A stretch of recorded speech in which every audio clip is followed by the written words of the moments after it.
Welcome to Nasdaq Trade Talks. I'm Jill Malandrino, Global Markets Reporter at Nasdaq. Joining me for this segment, we have Amanda Jacobson Snyder, Finance Reporter with Morning Consult, to discuss how adults in the U.S. are managing student loans and if they are able to afford their loan payments when the current moratorium ends. Amanda, it's great to have you with us. Welcome to Trade Talks. Thank you so much for having me. You got it. And the goalposts have moved a bit here. Where are we with the moratorium right now? And what is the average amount of student loan debt that borrowers hold? Sure. So right now, the whole program that the Biden administration has implemented is in the hands of the Supreme Court. So a group of state attorneys general brought a suit which hit the pause button on the whole program. The Biden administration actually took down the applications for the forgiveness program while that went through the courts. A circuit court did not rule in favor of the White House, so the White House has asked the Supreme Court to rule on the matter, and they have agreed to hear oral arguments in February.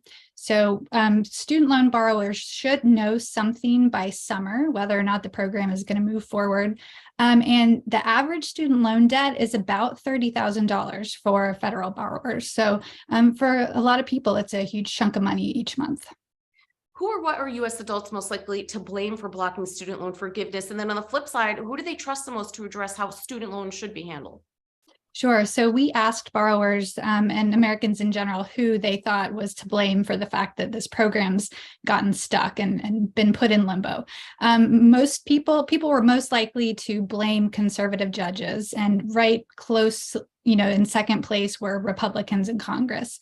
Across the board, Americans are most likely to say that they trust the Department of Education to handle the student loan problem in the United States.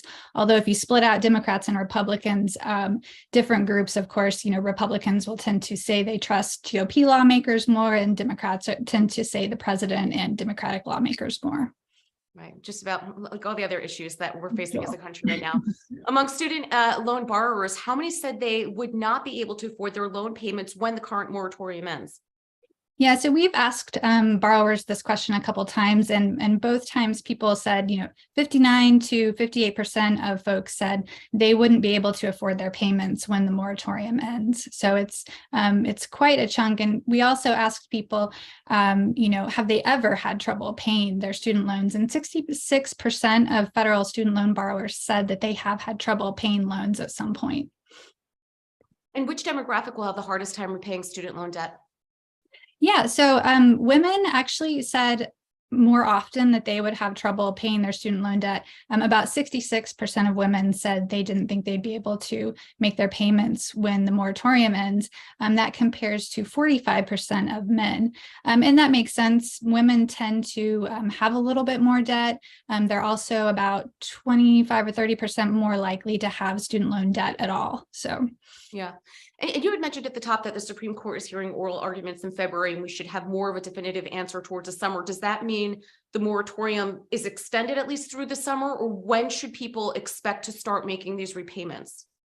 Yeah, so the absolute latest that people will get to go without making any payments would be 60 days after June 30th. The Biden administration has said that's the end of it. But they've said after a decision is made, then 60 days after the program is either implemented or, cut short as it may be, that's when people would expect to have to start making those repayments again. And for most people, they're only going to have $10,000 of debt forgiven if the program goes through. If for Pell Grant holders, that's $20,000.